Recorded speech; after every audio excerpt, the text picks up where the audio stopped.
Hey, Didier. Bonjour, Liam. How are you? Bonjour. Very well, thank you. Everything's fine?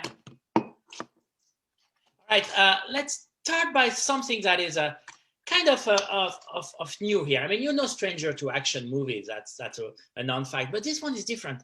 This one has a big heart, has a huge heart. Is it why you wanted to do it?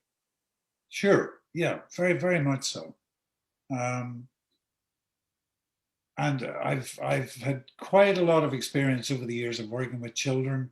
Some good, some maybe not so good or successful. But I loved working with this boy, Jacob Perez. He has very little experience, uh, has an incredible look, has a sadness behind his eyes, has an experience behind his eyes that defies his age, which was 2019. We shot the movie. He was 11 years of age.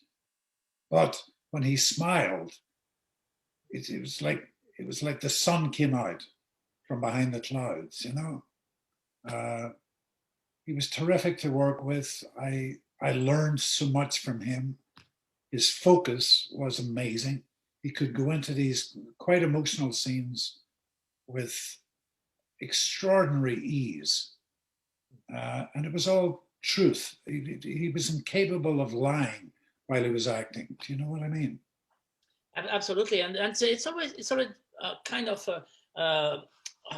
unexpected for an actor as experienced as you to be confronted to such innocence, to such a spontaneity. How do you like that? How do you play on that when you play with a kid like on this film? You know, there are so many maxims about what acting is. There's two I like. One from the great James Cagney, who said, you know, you walk in the room, plant your feet, speak the truth. That one I love. The other one is the other maxim you'll hear a lot of actors say, well, acting, Robert Duvall says this a lot, acting is about listening. So I tried to embody those two maxims. And with Jacob, it was about just trying to peel away all my experience of 63, 64 films and just really listen to him when he spoke. And of course, a lot of the movie, he doesn't speak at all. So I had to listen all the more, you know. It's working very well between you two guys. And also, when I watch a movie, there's kind of a Clint Eastwood vibe to it. I don't know if you see what I mean. It's probably because of Rob Lawrence. Do you see that? Do you see that it kind of this kind of movies? Would you say? Yes, very much so. I know Robert Lawrence had worked a lot with Mr. Eastwood over the years as a producer, executive producer, assistant director. I've had the pleasure of working with Mr. Eastwood myself 31, 32 years ago. And Robert very, very much has subsumed a lot of Mr. Eastwood's how he works on a film set. So when I read the script, I thought, yeah, this is like a movie Clint Eastwood would have made in the early 1980s, for example. And Robert Lawrence was very much like Clint in that he was very laid back, very quiet. You felt as if you had all the time in the world to execute this scene, shoot this scene. But of course you didn't. We shot the whole movie in 29 days. And but you never felt pressure with Robert. You never felt it with Mr. Eastwood either. But sometimes he would shoot the rehearsal. You might do 2 takes. At the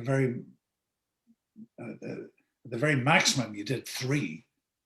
And I like that way of working. Personally, I like that way.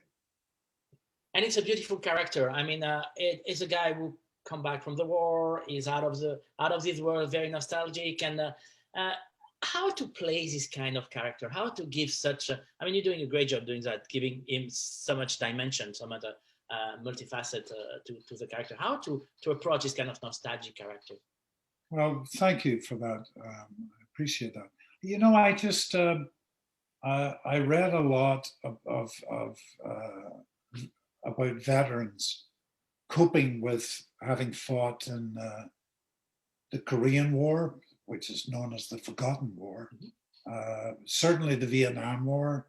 I read a lot about, a couple of books about a famous American sniper that worked in Vietnam during the war, which was fascinating. And so I kind of subsumed that stuff from these books I read. I know a couple of ex-soldiers, British soldiers. I spoke to them about their experience and how it affected them and stuff. And quite a number of them did admit that they closed themselves off. They had experienced stuff that nobody should ever experience. But because they were defending their country or whatever, but there was a part of their heart had closed off. And I thought that was very much a key to my character, and that this child that I try and help gradually breaks through the chains of this man's heart, which was lovely. I think the film has a lot of heart, and hopefully it's very entertaining, and there's certainly some action stuff, and but I'm very proud of it. I'm very fond of the film, I must admit. You can be. It's a very touching movie. Merci beaucoup, monsieur. Thank you very much. Merci. Thank you. Bye. Au revoir. Take care. Au revoir. Oh, please.